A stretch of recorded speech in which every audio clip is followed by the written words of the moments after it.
Tout ce qui est interdit, notamment en matière de drogue, devient un produit. Tendance. Plus on va l'interdire, Bon. plus ça va donner envie aux jeunes d'y aller. Bon.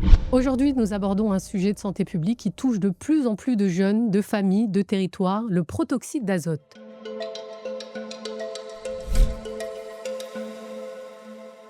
Avant de commencer, je voudrais préciser que cette émission peut exister grâce à AMI, la mutuelle santé pour les jeunes très engagés sur le protoxyde d'azote.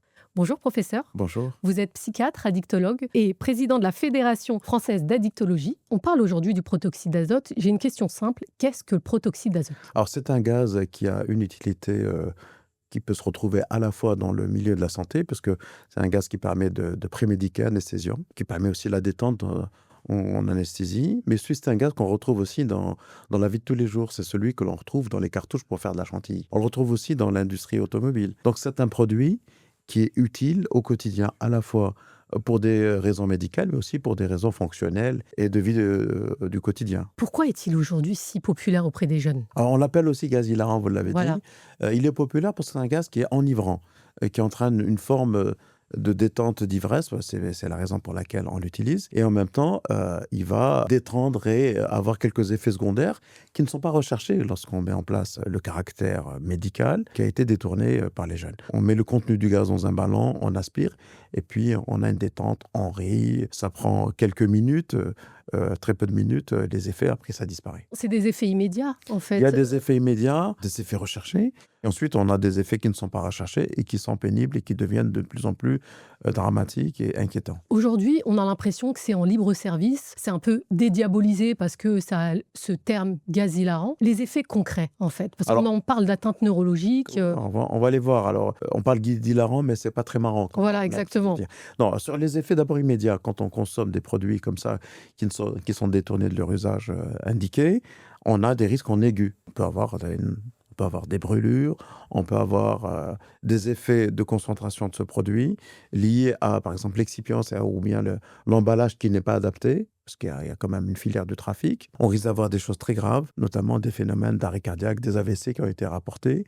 Et on peut avoir aussi des effets en aigu sur le plan psychiatrique, parce que cet effet hilarant d'ivresse peut parfois entraîner des phénomènes hallucinatoires et parfois même des phénomènes de panique, d'angoisse hyper importante et qui peut engendrer des comportements graves et inattendus.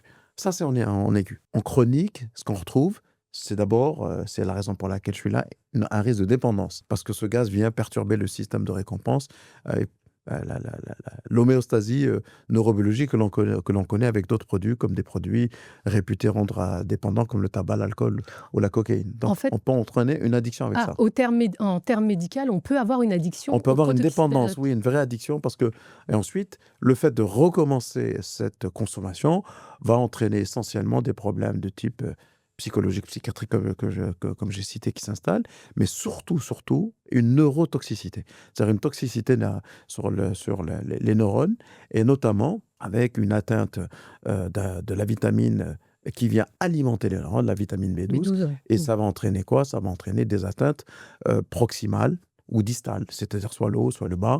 Et distal, c'est on a du mal à marcher, on perd la sensibilité, on perd la motricité. Et moi, j'ai vu dans ma consultation, parce que vous avez rappelé... Oui, justement, je voulais vous demander les patients que vous avez en fait. Absolument. Dans ma consultation, j'ai eu l'occasion de voir des jeunes avec leurs parents en chaise roulante, parce que des personnes étaient dépendantes et elles avaient consommé de manière prodigieusement chronique et itérative ce type de produit. Ça vient vite. Ouais. C'est ça en fait qui est impressionnant, c'est que en fait ça vient tout de suite. C'est pas forcément 20 prises ou dès la première prise on peut avoir une atteinte neurologique et. On peut avoir une atteinte neurologique certes, Ouais. mais on n'a pas une atteinte qui devient chronique. On peut avoir D'accord, oui. des fourmillements de sensibilité, mais la chronicité, elle vient et les fur et à atteintes mesure. quasi irréversibles, ça vient lorsqu'on consomme régulièrement. Et pourquoi je dis ça ? Parce que le phénomène a commencé à peu près une dizaine d'années. Oui. C'était à peu près en 2010, je crois. Absolument. Les vidéos qui étaient sur les réseaux sociaux, des ballons, voilà, venus des étudiants américains, anglais. Complètement. Et on a vu ce type de démarche s'installer dans les lieux où on a des étudiants, souvent de médecine, pharmacie. Oui, c'est ça qui est paradoxal. C'est que c'est parti en fait des étudiants de médecine parce que c'était le produit, c'était un anesthésiant aussi qui servait aussi. Comme je l'ai dit, c'est un produit qui est accessible Et les gens connaissent les effets. D'ailleurs, Bah oui. les étudiants sont stagiaires dans les services d'anesthésie réa, ils voient ça. Et donc, il y a un effet de détournement. Et ensuite, les pharmacies, pareil. Moi, je me souviens avoir fait une grosse conférence il y a une dizaine d'années où le phénomène était très connu par les étudiants de pharmacie. Ouais. Et petit à petit, comme à chaque fois, lorsque le sujet intéresse, la filière du trafic et de l'organisation s'installe et on a une offre qui est extrêmement importante parce que l'attente est là. L'attente est là. Et puis du coup, le phénomène s'est installé, il est testé sur le plan épidémiologique et on voit Oui, les maintenant pouvoirs publics se sont les intéressés, dégâts. commencent à s'intéresser en fait à ce sujet, alors que ça fait des années que vous alertez Oui, absolument. sur le phénomène. Aujourd'hui, voilà, on commence à s'intéresser aux produits. On n'a pas l'impression qu'il y a une forme de aussi dédiabolisation, banalisation, parce que c'est un libre service, comme disent les jeunes, c'est que nous, on nous a jamais dit que c'était grave et que ça pouvait poser problème. Donc, Alors, je suis d'accord avec vous, il y a quelque temps. oui, Il y a quelque temps, et évidemment, on a pris un peu avec une certaine légèreté. légèreté le problème. Ce n'est plus le cas. Il y a des politiques qui se sont mobilisés. Il y a eu quand même des lois interdisant aux mineurs d'acheter les cartouches. 2021. Voilà, ça, Ah oui, oui. 2021, Mm. qui s'est avéré rapidement détournable. C'est toujours pareil, c'est le C'est principe ça. même. Mm. On a quand même des rapports qui sortent. On a maintenant des articles scientifiques qui Oui. montrent le caractère nocif de la consommation. Et il y a une vraie mobilisation de la part maintenant des pouvoirs publics qui se sont retrouvés débordés par ce phénomène. Ouais, parce que c'est un phénomène qui prend de l'ampleur. Je crois qu'il y a 14% de jeunes entre 18 et 40 ans. Parce que je voulais vous demander, la population, est-ce vrai que c'est souvent des filles? Alors moi, j'ai eu beaucoup de filles. Alors, Ouais, dans vos ah ouais, patients? j'ai eu beaucoup de filles. On a le sentiment que ça n'a pas un caractère intrusif sur sa féminité ou bien Oui, sur sa maternité future ou actuelle. Et c'est vrai qu'on a beaucoup de filles. Ça vaudrait le coup de de faire une regarder étude, voilà, les de déterminismes comprendre. un peu en fonction du sexe pour l'attirance de ce type de produit. Et il y a peut-être aussi cet effet que c'est indétectable et que Il y a ça aussi. souvent, on peut. J'ai entendu des témoignages de jeunes qui disent moi, je prends une bonbonne dans ma chambre, ni vu ni connu par les parents. C'est très juste et puis c'est un des gros problèmes.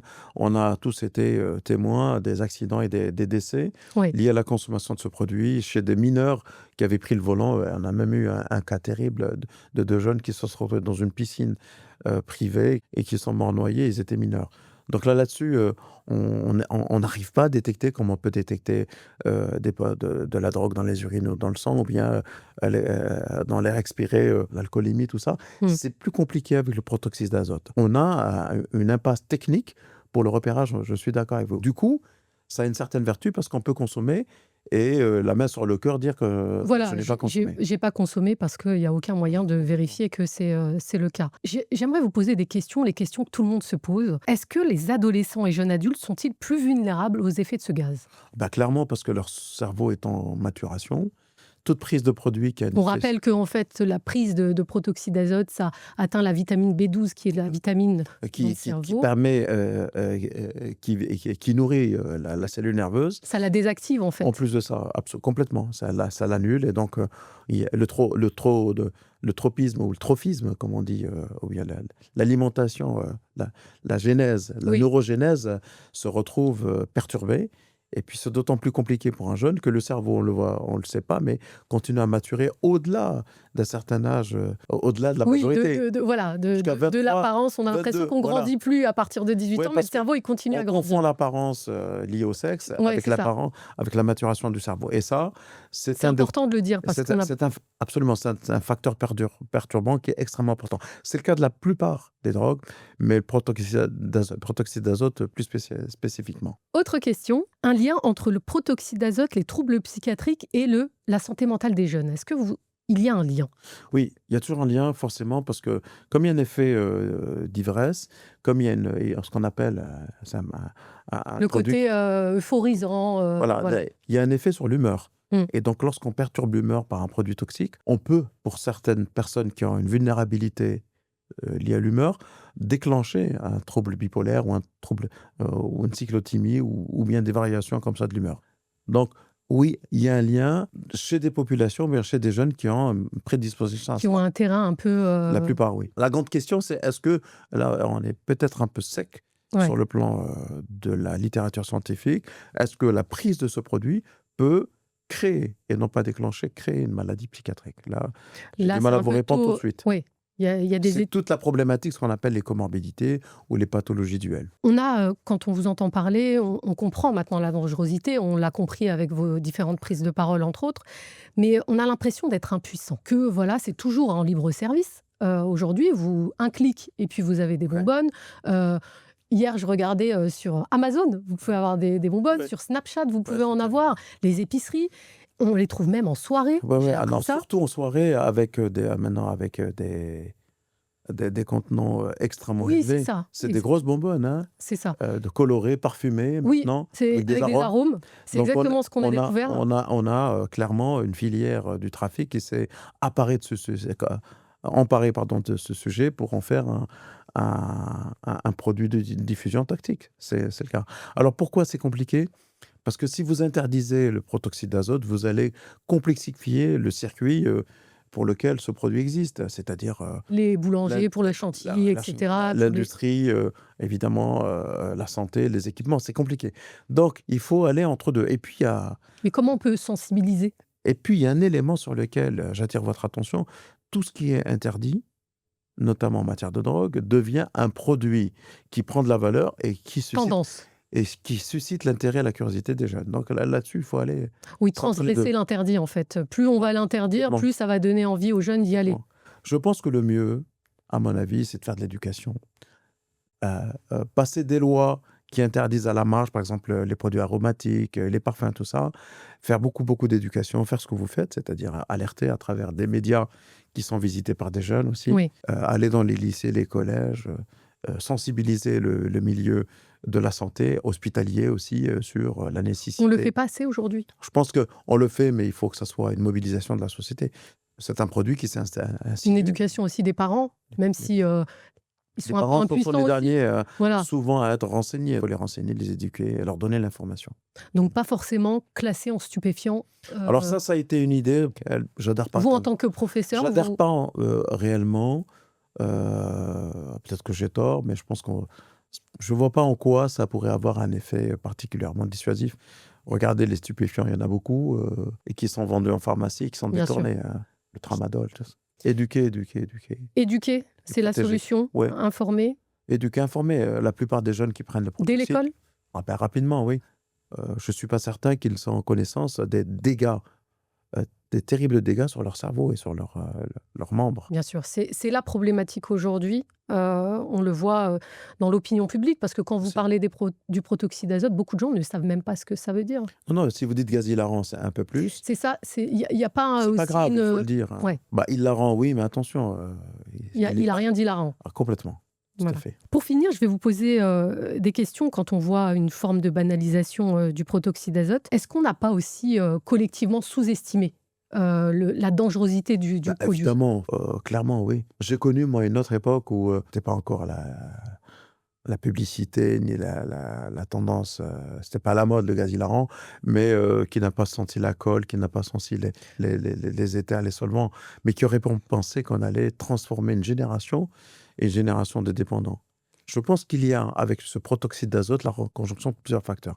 Le premier, il y a un effet tendance. Le deuxième, la diffusion par Internet. Oui, les Le réseaux sociaux. digital, les réseaux sociaux sont un accélérateur des tendances. Et puis, troisième point qui est important, c'est l'avidité du trafic. Et puis des trafiquants, finalement des dealers qui sont derrière toujours les nouvelles tendances pour accrocher les jeunes, qui sont une denrée extrêmement précieuse pour eux. Lorsqu'on insinue auprès des jeunes un produit qui les rend dépendants, on s'assure finalement... Sans leur dire qu'ils vont être Évidemment, dépendants. on s'assure une clientèle pour de longues années. Et ça, c'est un phénomène que l'on retrouve avec toutes les drogues. Chaque jour, hein, vous voyez des malades, des victimes Complètement. du protoxyde d'azote. Quel message vous voulez faire passer, aux décideurs politiques, par exemple? Alors, les décideurs politiques, je pense qu'ils le savent, mais je Oui. le répète, il faut d'abord ne pas faire de la polémique politique sur un sujet de cette nature. Probablement essayer de réfléchir à des textes qui protègent les jeunes, promouvoir l'éducation au niveau du tissu sanitaire, social et de prévention, réfléchir à un texte de loi. Il y a quelques parlementaires qui sont très passionnés par le sujet, c'est tant mieux, qui permettent de protéger, notamment lorsque on a affaire à du trafic qui cible les jeunes, notamment les Oui, grosses les grandes bonbonnes, bonbonnes qu'on les voit, aromatisés, tout ça, je pense qu'on n'a pas besoin de ça pour faire de la chantilly, encore moins oui, à c'est la ça qui est maison. impressionnant, c'est qu'on est passé des petites bonbonnes aux grosses Ah oui, bonbonnes, pour des raisons évidentes, parce qu'on alimente les soirées, entre autres. Être vigilant sur les tendances sortantes et faire confiance au corps médical qui est en contact aux prises directes avec les dégâts engendrés par les nouvelles tendances addictives. Merci beaucoup. Je t'en prie. Merci, Merci. professeur Benyamina, pour cet éclairage. Je pense qu'on a tous compris, hein, la dangerosité du produit et maintenant, comprendre que c'est pas un produit festif, que c'est vraiment une problématique sociétale qu'il faut prendre entre nos mains. Merci Merci. à vous.